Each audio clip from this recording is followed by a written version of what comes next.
guys, welcome back to my channel. My name is Lisa and my husband Peter and I are foster parents to a sibling group of 3. And if you have been here before, you may realize that I look a little bit different right now. And we're gonna get into the new glasses and the new do as I tell you a little story. So you might be wondering, why in the world did a picture cost us over $500? A picture where you can tell that Bubby is obviously squirming. So, Mother's Day. If you've been on this channel for a while, you know that my husband and I have struggled with infertility, and Mother's Day the past 8 years has been a pretty hard day. But this was the first time in 8 years where I was actually thankful and looking forward to this day. We did have the same placement with us last Mother's Day, but at that point they'd only been with us a couple of months, and I really didn't feel like mom. But now the kids have been with us for 17 months. You know, the goal is still reunification with bio parents, but I am bonus mom, and sometimes the girls do call me mom, and I have taken on that title. I'm doing the everyday things, I'm with the kids, and I have fully embraced the role as mom. So I was looking forward to this day to celebrate with the kids, and one thing I wanted to do after church was to go and take pictures at a nearby park. And I wanted to take some pictures too with just the kids, so that way I could send them to their mom during their next visit. So we were taking pictures on this bridge, and we were in sight of our vehicle for that whole time. And I honestly didn't even think about it. I had left my purse in the front seat of the car, and I honestly do not remember the last time that I have left my purse in sight. There have been many times when I almost have, and then Peter reminds me, like, Lisa, don't leave your purse right there, and I'm like, oh, right, I know, put it behind or something. But yeah, this day I did, and after we were taking pictures on the bridge, we decided to go off onto the trail a little bit and to take some pictures. And at this point, the kids were pretty much done, especially Bubby, but the girls were still into it. They were picking flowers, and it was honestly like a really memorable time, and it was really fun. There weren't too many people at the park at that time because we go to the early service at church. So at that point, it was only like 10:15 or something like that in the morning. And on Sunday, Mother's Day, people were sleeping in, I guess, so there weren't many people around, even though this is normally a pretty busy park. Well, we were running back to the car, and our oldest foster daughter, who is almost 9, actually came upon the broken glass from our van first, and immediately is in complete tear. And I think any child coming upon this would be fearful, but for kids who have already experienced trauma, it's just put her over the edge. And then her younger sister, who's 4, she starts feeding off of her reaction. And honestly, God gave me such grace in that moment to be calm and to be peaceful. And if you know me, that is not my first inclination to remain calm. So I'm very thankful that in that moment, I was able to remain calm. First, when I saw it, I was like, why would someone break our window? And then I was like, oh yeah, my purse was in there.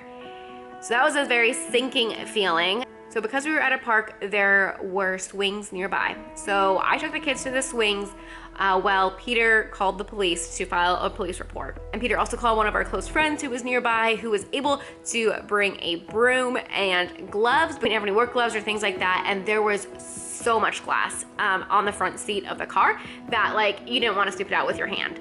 So thankful to that friend who came by, and he brought his son, who was close in age with our oldest, and so it was really nice that they kind of have a little bit of a distraction.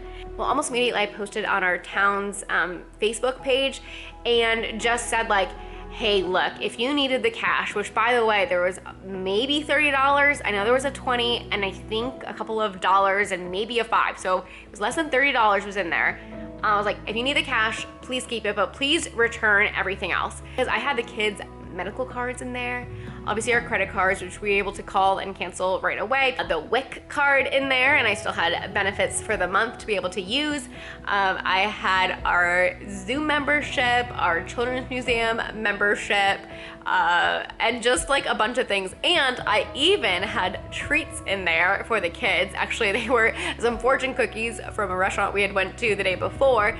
And I had told the kids on the way back to the car, guys, you did such a good job taking pictures. Like, thank you. I have a treat for you when we get in the car. Well, no, I don't, because my purse was stolen. And obviously my driver's license was in that.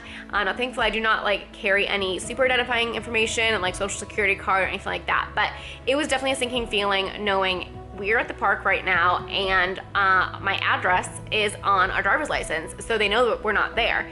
And we immediately called our neighbors, who actually were not home at the time. They have cameras, we have cameras, so they were able to like monitor that. That was my first time talking to anyone about what had happened. So my neighbor got like the brunt of my emotion. I had stepped away from the kids and I started like to tear up, and I was like basically like, oh my goodness, yes, I am freaking out right now. I walked over to someone who was working in the park, and he was actually collecting trash from trash cans. And I just let him know real fast, hey, this just happened. If you happen to see a purse or anything like that in the trash, please let me know. Because a lot of times people might just take the cash and ditch the purse. And then later on, I don't remember if it was like 5 minutes, 10 minutes, 20 minutes later, I'm not sure. It's kind of all a blur. But I did realize, oh no, my keys were in my purse. So it was our extra car keys, which also has our house key on it. So we wrapped up there and came home, and we had a gourmet lunch of peanut butter and jelly, which was just the plan for Mother's Day. Actually, Peter was gonna make something with the kids, but you know, that's what happened. We were like, we need some PB&J. After we put the kids down for a nap, Peter went back out to look at nearby dumpsters, like at other neighborhoods or stores or things nearby, just again to see if someone happened to dump it. So no one did, but there were several amazing good things that came out of that. And I want to take the time to share some of these amazing things with you, and things that I realized I could be thankful for in the moment, even though this was something super unexpected and really honestly a terrible thing. You just feel so violated when anything like this happens to you. So I was able to talk with the girls about choices and how I made a poor choice to leave my purse in plain sight. And I think it was important to mention that, because it was like, hey, look, I don't have to be the victim here. I can take responsibility for the part that I played in this. And obviously then we talked about how it was a poor choice that someone broke into our car and took that. And, you know, they asked like, well, why would someone do that? And we're able to talk about things like, well, maybe they are making poor choices in life and they are on drugs, or they are in a bad spot and they are desperate for cash. It's not that they couldn't work, because there are many places hiring for jobs. The kids have seen that, like everywhere we go, we see like help wanted for Taco Bell, for McDonald's, like all of these places. And you know, the Bible talks about praying for our enemies. And so right away, like in the park, like while we were on the swings, I was talking to them about like how we can pray for that person or that the people that stole my purse, and to pray for them. And it was just so cool to see how what the enemy meant for evil, God meant it for good. And I think it was so helpful to be able to kind of have those teachable moments, things that, like, you know, you don't really plan for. And I'd much rather have had these teachable moments without my purse being stolen and my window broken. But sometimes it takes these things to be able to really drive home a point. So a couple of weeks before this incident, someone from Zimp had reached out and asked to do a collab. They wanted to send me 2 blue blocking glasses to be able to present on my channel. And I said, yeah, that sounds great. Because if you remember, since we've been placed with the kids, I have gone through 3 pairs of glasses. Okay, I ended up going with gray. You probably see here this lovely hot glue job here. The kids banging my face and all of that, and I didn't have an extra pair on hand, so I thought 2 extra, that would be so amazing. So I was like, yes, definitely let's go ahead and do that. But both glasses are TR material, and these are more flexible glasses. And I was like, well, that is absolutely perfect for my life. And I went to like metal glasses, which I didn't love the look as much. And I wanted like that plastic look, but I didn't want plastic glasses. So when I saw that these glasses, I was seriously so excited. But how this relates to the break-in incident, so I have been wearing these glasses the week leading up to Mother's Day. And I had this sinking feeling, as soon as my purse was stolen, that these glasses were actually in my purse.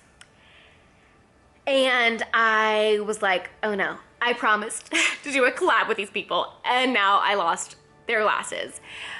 So when I came home and I found these glasses, I was so happy. So these glasses, I actually did not intend to get this exact pair. This is much larger than I normally would go for. As you've been looking at it, let me know in the comments below, like, do you like it, or are these just way too large for my face? When I went on, I really liked these ones. These ones are called Burgundy Sea. This is the one that I thought would be my everyday glasses. I actually asked them to be able to put on a like no smudge lens, an anti-glare lens on both pairs, and they did. They actually have a lot more selection on different kinds of frames than I have ever seen before. So I had asked for these and actually prescription sunglasses. I really liked their Elliot sunglasses, and I asked for those. And then they're like, I'm sorry, that's not really part of the collab. And I was like, oh no, like I really wanted those ones. But they said they could do clip-on sunglasses ones.